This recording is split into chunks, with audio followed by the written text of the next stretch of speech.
Welcome to this week's episode of Lagnapod. I'm Rob Holbert, your host. Everybody else who's here, let's have a roll call. Ashley Trice. Dale Leash. Kyle Hemrick. Tommy Hicks. Everyone sounds so depressed. We do. We sound down. We sound low energy today. I'm tired, man. Dale's bringing us down with his tiredness. Yeah. So Dale, are you tired of talking, or would you like to discuss your cover story? No, let's talk about the cover story. The veterans. We've been writing a lot about veterans lately. We have. Ashley has this issue. Do we say veterans or veterans? I say veterans. I like Veterans. a veteran. Veterans. What do veterans say? I don't know. Some veterans probably say veterans, and some I think it depends say on where veterans. you're from, probably. Anyway, Yeah. moving on to more important issues. You're writing about Vets Recover this week. I was. Tell us a little bit about Vets Recover. Well, Vets Recover is a place that does. They now have like inpatient recovery, inpatient recovery clinic on Spring Hill Avenue, and it's for veterans and first responders who have various forms of mental illness that are the root cause of alcoholism, drug and substance abuse issues.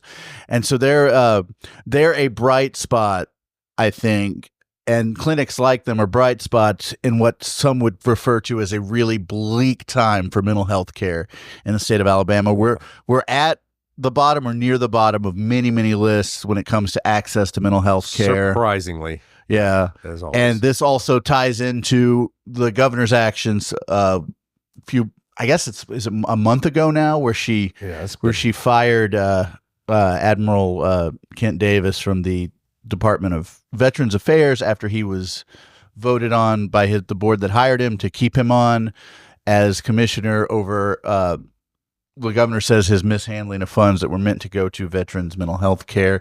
He claims that they did everything they could. So it's it all plays into that together. But back to Vets Recover, they offer inpatient and outpatient treatment for these veterans who are suffering from these mental health issues that might be causing some of these other issues. Vets Recover was put together by John Kilpatrick, Correct. who is one of the. He's also bore the wrath of the governor. Through some of this through this whole.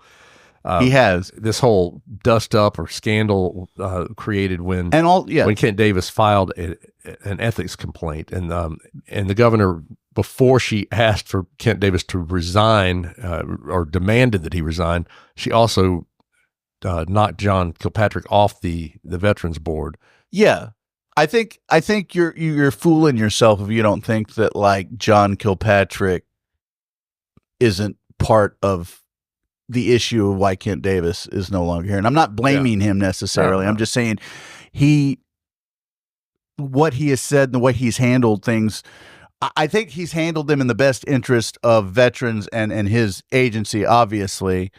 I think it's rubbed some folks in the government the wrong way, which isn't necessarily a bad thing. I think he's pointing out some inequities. I think those were the issues that were discussed in the ethics complaint that was filed by Davis, that there was personal animus that was involved in the that's what I'm trying to get rid of some of to move this money, to keep money from going to the veterans in the state, and that was why he filed the complaint. But it's not just it's not just and Vets Recover is there's about $1 million in grant funds that they have not been able to receive, that they've been awarded. Why have they haven't received? Why have they not been able to receive? I mean, I read between the lines. Is it through the state? Yes. So the state has money that has been awarded to them. Yeah, state or federal government. It's controlled. The money being passed down to them is controlled by the state, though. So it's all caught up here, and it's not trickling down to Vets Recover,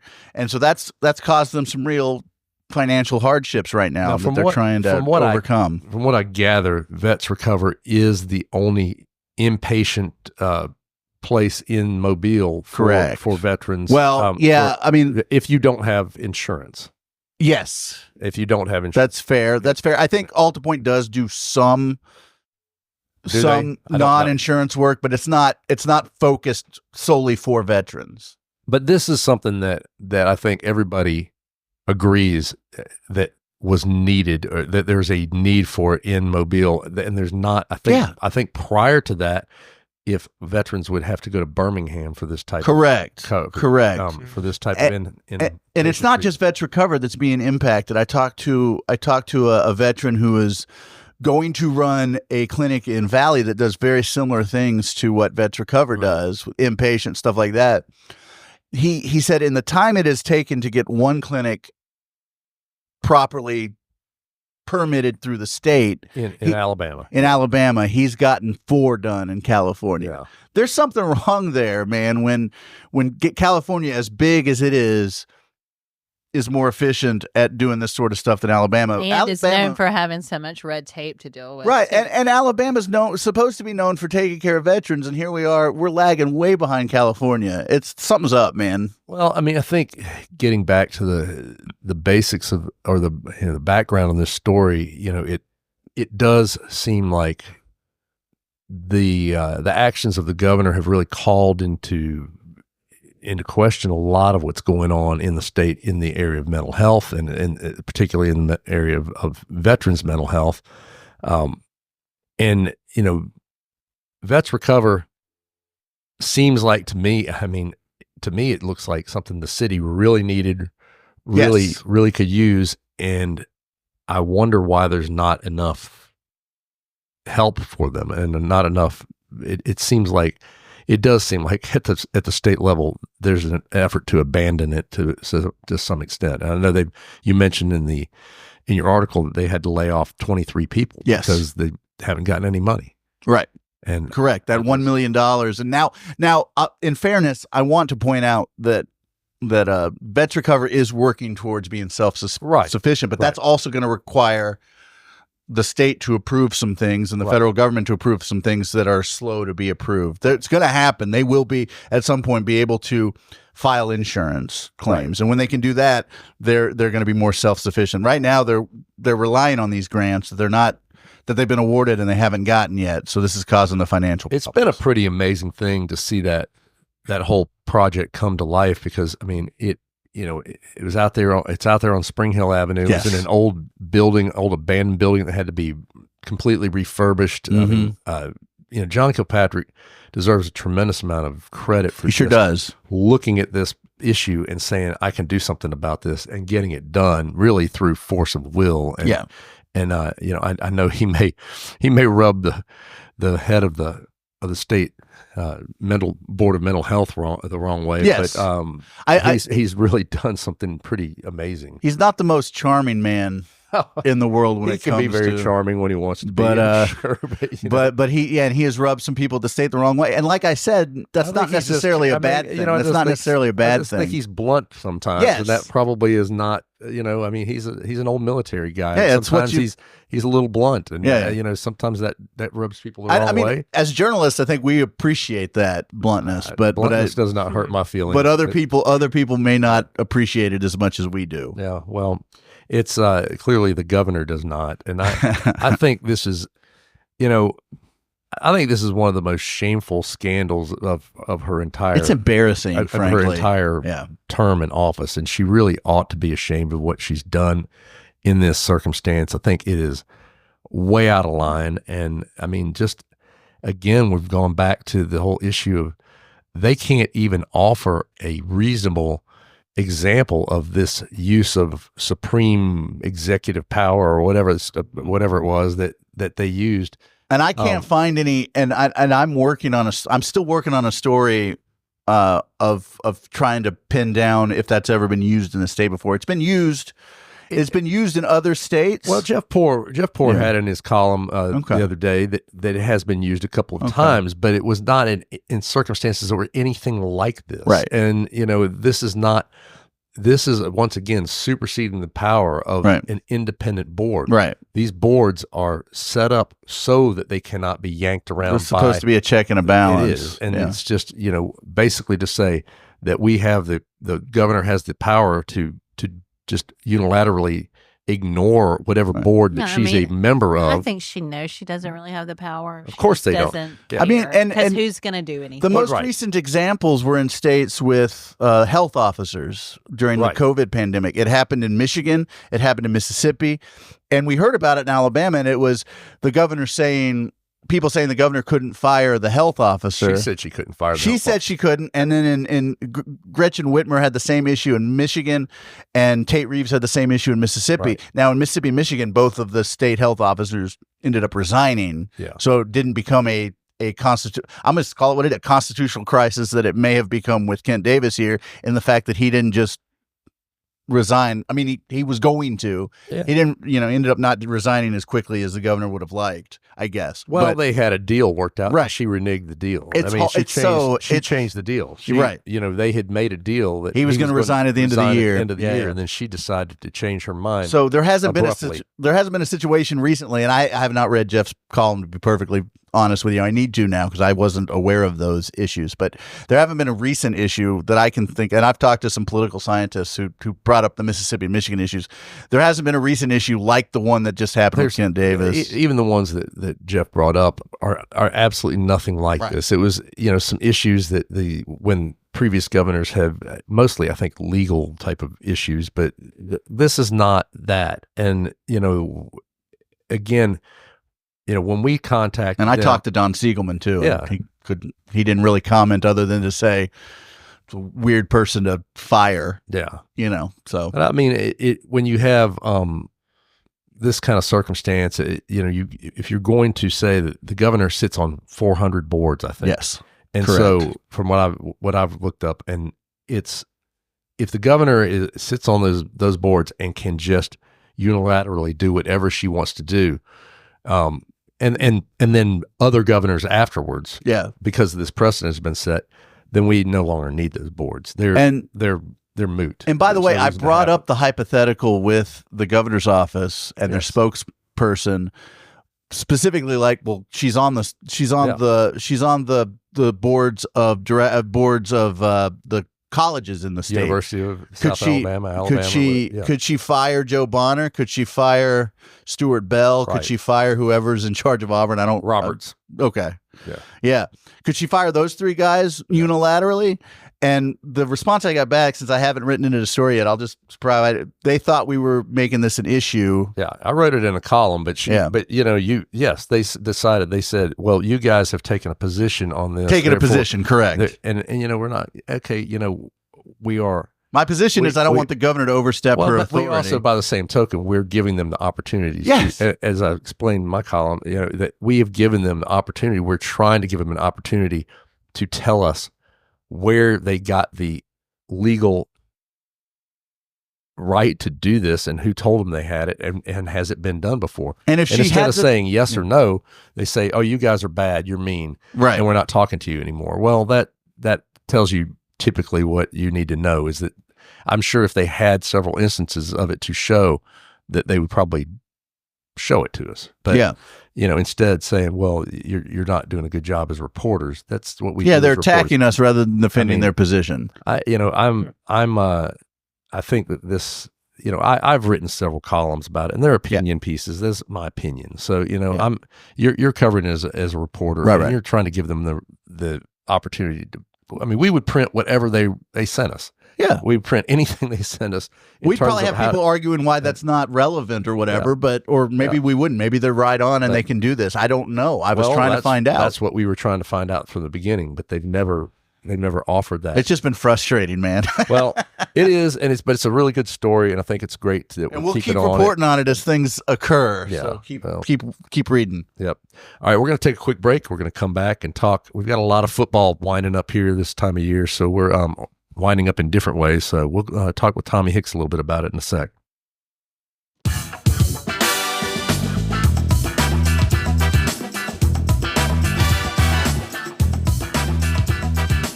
And we are back with the lovely and talented Tommy Hicks. He likes it when I say that. Second place in Sexiest Man. I know. The runner-up again. Again, every year. Why do you keep losing to me, Tommy? I think it's very disappointing for you. I think it's mostly PR. Because I'm a Democrat. It's mostly PR.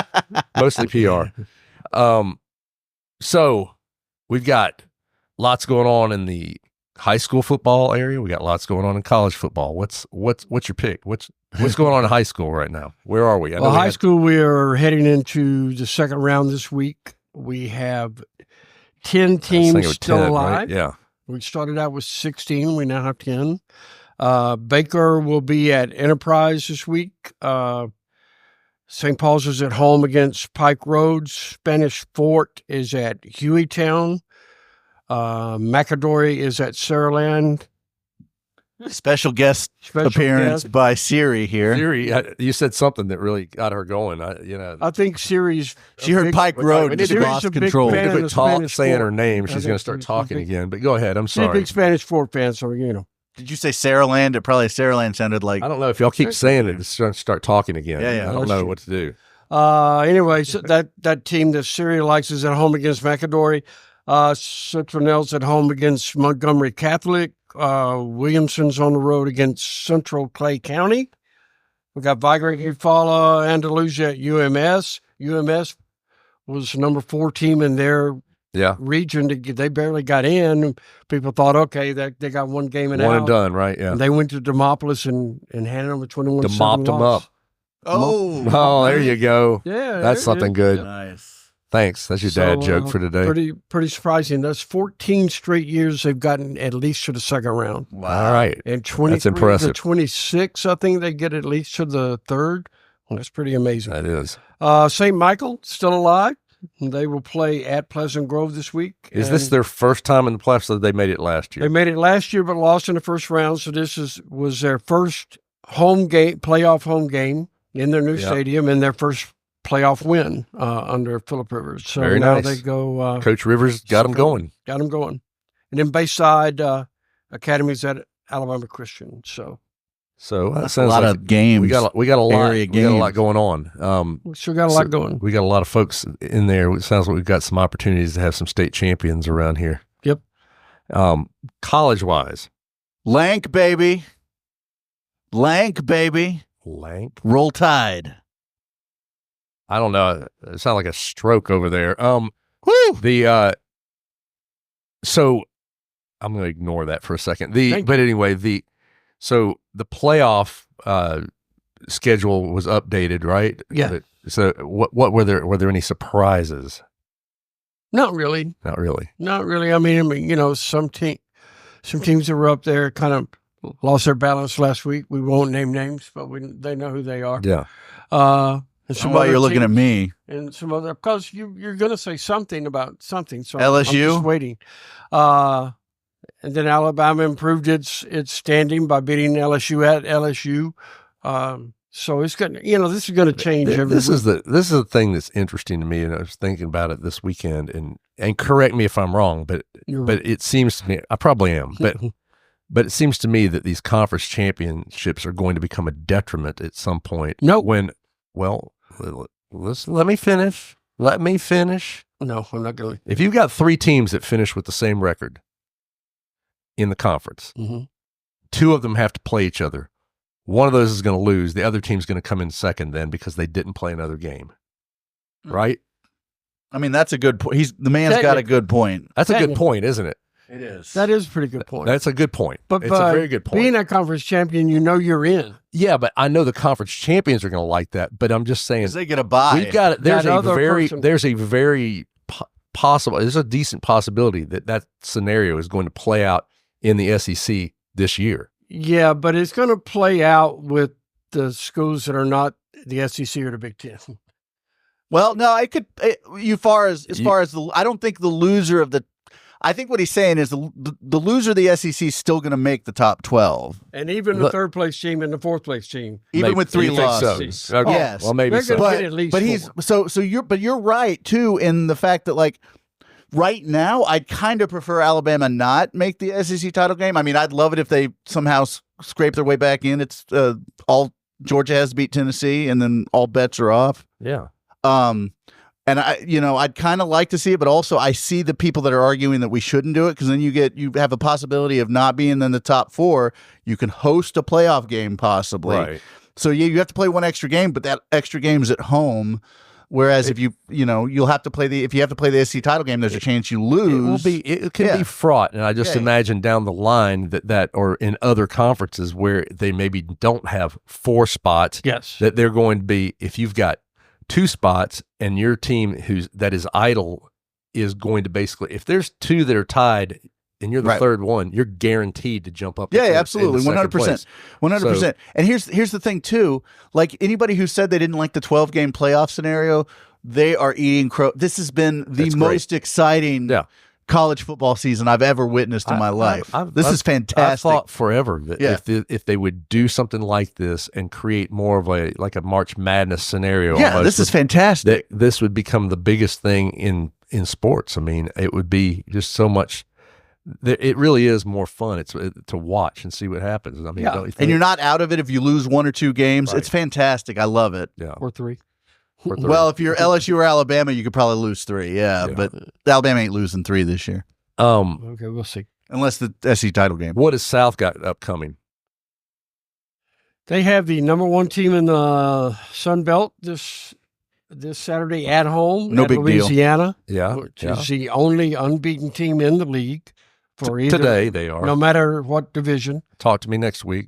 Okay. It'll be done. And then they will follow that up with Southern Miss, which is not the best team in the league. Yeah. Probably the worst team in the league. And then the Friday after Thanksgiving, they get Texas State. So what they are looking at, they could actually still win the West. Really? But that's obviously they have to beat Louisiana this week.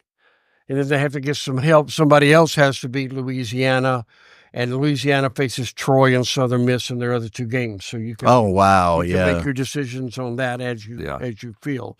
They would also need someone to beat Arkansas State, because Arkansas State beat them head to head. So they would need to have 1 more win than Arkansas State. All of that could unfold if they win their last 3, but they also get some help. That seems unlikely just based on the schedule of games. Right. But what they can get still obviously is a bowl invitation. Yeah. They are sitting at 4-5. So that means they got to win 2 of the next 3. Lafayette, number 1. This is the 3rd straight number 1 team in the league they've played, because Monroe was number 1 in the West when they played them and beat them. They played Georgia Southern, who was number 1 in the East, lost to them, and now they get Louisiana, number 1 in the West and number 1 in the league. Because they're the only unbeaten team. So, let's hope they can take it. They're up for the challenge. I hope they are. I think certainly they can beat all 3 of those teams. But if they don't fix their penalty issue, and if they don't do well in the red zone and keep shooting themselves in the foot, then they could lose all 3. They had Georgia Southern beat and then just let it slip away. So well, I hope they'll pull it together this week. What else we got going on? I know basketball's cranked up pretty good at this point, right? Basketball is starting. College basketball getting underway. All of our teams. We're recording this Wednesday. Spring Hill women played tonight, and then all the college teams will have started their season. High school's underway. McGill had their big tournament last weekend. Things are shaping up with the flag football. We had 4 teams. Now we only have 1. Okay. Alma Bryant is still undefeated on the season. Unfortunately, they have to go against Central of Phoenix City next week, who won the state championship last year. And one poll has them as the number 1 team in the nation. Okay. Not just the state. Okay. So this is a big challenge. That's going to be a big one. Yeah. That'll be an interesting, but they've got a really good team, so you never know. That's cool. Well, that's cool that flag football's taken off so well. Yep. Well, thank you, Tommy. We appreciate it. We'll be back in just a minute with a little more.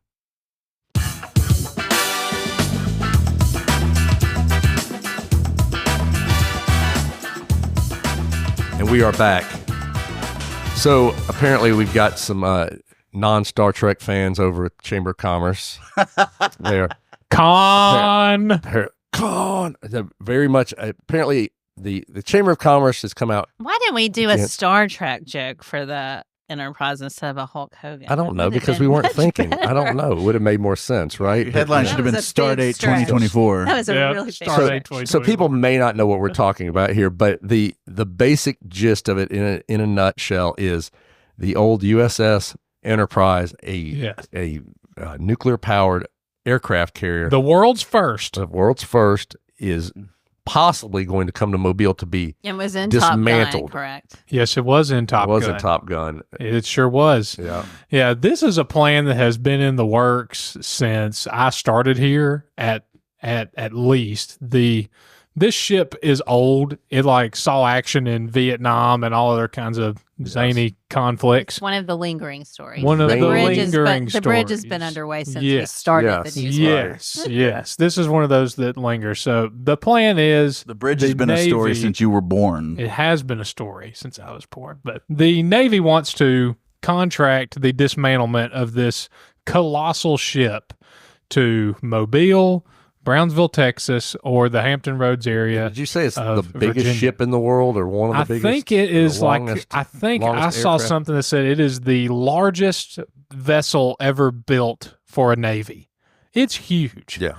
And it could come to Mobile to be commercially taken apart piece by piece by a team of contractors here. This could cost at least $550 million. Right. And could take about 5 years to do. So they had some public comment meetings 2 years ago, and they kind of went through the process. And now we're at the point where some contractors with some local ties, North Star and Mars, which are some acronyms you'll read about in the story, have put in for this. And they say that they want to form a team, give us the multi-million dollars, and we'll take this ship apart for you. The issue is this is a former nuclear ship, and all of the radioactive juices have been drained from its reactors. Yes. But there are still some traces left. I think about 8,000 tons. Do you regret sticking around, Tommy? Yes. Or are you happy you heard radioactive? He wanted to hear juices? He's been waiting for radioactive juices for all afternoon. He has. Morning. There he goes. We're all ready. He has. 8,000 tons could still be left. And that's what the chamber is. Low grade radioactive materials. Every day. How low grade we talking? We don't know. We're talking about like octopus children low? Like maybe a very pale shade of neon green. Okay. All right. Anybody east of 65, there could be some genetic damage. But otherwise you're okay. But that's what apparently the Mobile Chamber is worried about. Is they put out a statement saying that if this thing comes to town, it could damage the public's perception. Godzilla back, right? It could cause Godzilla. Could bring a Godzilla back, but they're worried about the waterfront, the hotel that they have planned, the bridge and Bayway, and they say that if this ship comes to Mobile and we start tearing it apart, we'll be negatively affected optically by the whole thing. It could harm the perception. It looks bad. I don't know. It looks bad. They on the other side of the issue, they say that these nuclear materials are low grade enough that they could go through the U.S. Postal Service, right? That is correct. That's not reassuring. Look, I mean, so can anthrax, but I mean, I don't know. I don't know. That's what the Navy said. That's not trying to take sides, but why don't they just use a better example? Why don't they just mail the aircraft carrier and get it done? In pieces. Why don't they just do that? I don't know. Anyway. Yeah. Yes, this is quite a kerfuffle over the thing. It's unusual that the Chamber of Commerce would take sort of a position on this, which seemingly is a little kind of in the face of some local business. Yeah, it seems to be the way they're operating these. I'm shooting from the hip a little bit lately. It's nice that they care about the environment now, though. Yeah. Well, I don't know that it's necessarily the environment. They didn't really mention the environment. But here's something too. These local contractors who want to put in for this are saying, think about all the jobs and the money that you could be losing. Mobile Chamber. Yeah, I mean, how many jobs are there? There's going to be at least more than one job. This is going to be. You are all-time pro, dude. Like there's going to be lots of jobs. There's going to be because this is a massive ship. It's a $500 million contract. That's a big contract. 5 years worth of work at least to take this thing apart. Yeah. That seems Yeah. There's just one guy. There's two. It's making a lot. There's two. I mean, there's going to be a bunch of people down here tearing this thing apart. I'm not going to lie to you. I just want to Tom see Cruise the thing. will be one of them. I want to see it. It would And be cool Anthony to Edwards. see. It would be It would be absolutely cool to cool to see. Yeah. Yeah. And maybe see it kind of just get down to the hull and Let's see Maverick come in his radioactive uniform and start just with a blowtorch and start taking pieces off the ship. Yeah, he could. He sure could. Here's a Khan pro- could come Because out. he's Here's a dangerous. pro tip. He's dangerous. Here's a pro tip: don't start at the bottom. No, don't start at That's the a pro bottom. tip. That's just if you punch a hole in the bottom of it, there's going to be trouble. Yeah. That's right, Yeah. Ice. Yeah, that's right. Yeah. Ice, Green. man. This water. is dangerous. Anyway.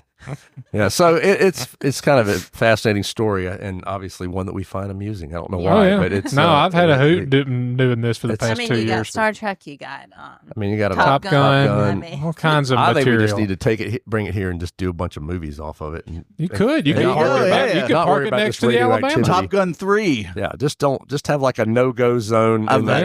Yeah. Or Nicolas we Cage is could, gonna. we could let this 80-year-old chair come and like do some sort of straddling of the cannons like she did. USA should play. She could. USA could play a basketball There game are no on it. cannons on the on an aircraft carrier. Aircraft carrier. That Whatever. What we- She can what She would have to hump straddle something She else. can That- hump something. That voice is a cannon. How about there you that? go. Yeah. Anyway, well, let's move along. It's, Do we have to? Yeah, I think it's time. no. I think we've beaten this one to death. The you also were over there at the library, and we had a meeting in Fairhope about some That's more right. library stuff. Let's roll through this pretty That's quick, right. and then we're going to try to Yes. get to So- something about some other stuff. So we've heard a whole lot over the past several months from people who are concerned about these obscene air quotes books in the library in Right. Fairhope. Last night, we got to hear from the other side of the issue, people from Read Freely who are saying, these extremists, air quotes, That's not a law firm. That is Not it's a law group firm. called Read Freely. Read Yes, READ freely. It's Right. a pro. They want you to be able to book. read, Yeah, they yes. want you to be able to read and do it freely. Cousin of IP.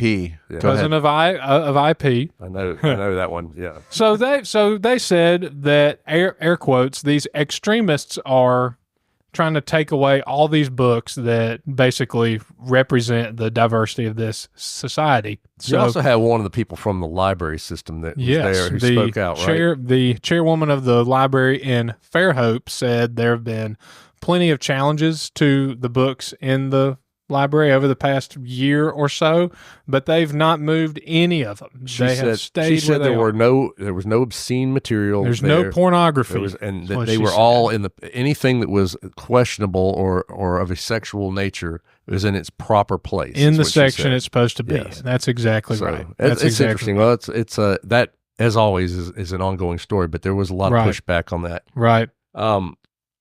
So let's move along to the election was last week. Obviously, one of the things we found out in the last few days is about write-ins. Right. We had a lot of write-ins. I know a lot of people wrote things in. I wrote a few things in on my ballot. I did too. But we're trying to get a lot of that information. Still kind of slow in coming. But one of the ones we found out was that the beloved president of the Alabama Public Service Commission, Twinkle Kavanaugh, had the most write-ins against her. She had 41,000 write-ins. And she was running, and to be fair, she was running unopposed. So, She was running if you didn't unopposed. want to vote for her, right. Yeah. Yes. I am aware. I've been told by at least 5 people that I received votes. I voted for you for so that position. So I've got kind of a juggernaut type of outsider campaign, but that's pretty fascinating that I was she had wondering that why all many those people. Alabama Power ads started coming in. Yeah, that's right. Yeah, I mean, as soon as the bag of money showed up, Yeah. I knew Yeah. that's what I want. As soon as I get elected, I want that satchel, that suitcase full of cash.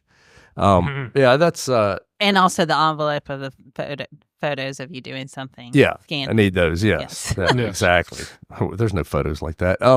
Anyway, that was Not it's what I interesting hear. stuff. I hope we'll see some more of these the write-ins. I think it's always fun to see. We have made requests to get a breakdown of all the write-ins for the statewide. Well, at least for our area. Yeah. We're waiting to hear back. That's going to be a really fun story. I want to know how many Bart Simpsons were voted for, how many Mickey Mouses. Nick Saban probably got a few votes. Yeah.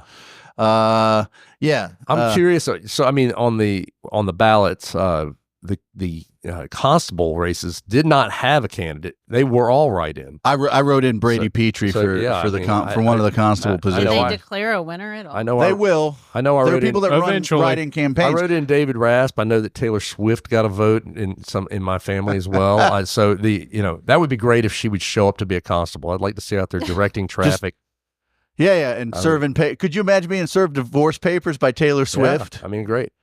We had a guy in town. We did a story on. We wrote a story from a guy in Spring Hill. That's the constable now, and he ran this last week. And he ran a writing camp. We did a little bit, yeah. But he got a job with very little, very few votes. So it's anyway. We need to check back in with him, see if he ever did. I don't know. Yeah, see what he did with his life with that. But yeah. So anyway, Twinkle had some pushback, but some write-in opposition. Sure, but yet she still gets elected over and over again. 1.5 million votes. I think. I had someone who wrote me and said, "I can't believe she's unopposed." And I said, "Well, she was opposed in the primary, but people didn't vote." People don't pay enough attention, man. Like that's a more important position than people give it credit for. My theory on this is that someone with also a cute nickname needs to run against her. That's what Ashley says. Yeah, that we need to have somebody named Dumpling. Because I think people who do not pay attention to the PSC, because if they were, they would know better to vote for her. But they just go, Twinkle, that's so cute. Would you vote for a Twinkle or a Sparkle? Which one would be more? Oh, that. Both kind of nauseating. I think Dumpling would be good. It's got to be without the G. It's Dumpling. But what if it was a man and his name was like Tom Dumpling Johnson? I like that. Well, she doesn't say her real name. She just says Twinkle. I thought Twinkle was her real name. He just went by Dumpling. He's Dumpling Johnson. Dumpling Johnson. She's Twinkle Andress Kavanaugh, right? Yeah. I don't know that that's her nickname. It may just be her I think that's her first name. It's just her affectionate nickname. It's not her real name. It is not her real name. Boy, they fooled me. Oh, well. I mean, so come up with some. I mean, I have the same theory with Young Boozer, our state treasurer. I 100% voted for him the first time because of his Boozer. I'll continue to vote for him in whatever race he runs in because of his name, Young Boozer. I mean, could you imagine Young Boozer as governor? You don't need like a Trump endorsement. What you need is a dumbass nickname to win a state race in Alabama. It's just I think Young Boozer is his real name as well. Yeah, it is. He did say his real name is Young Boozer. Well, he's Young Boozer the third. Yeah, he's like Trip Boozer. Yeah, he's Trip Boozer. Triple Boozer. Well, I know somebody who I think went to Alabama with him. So there's that.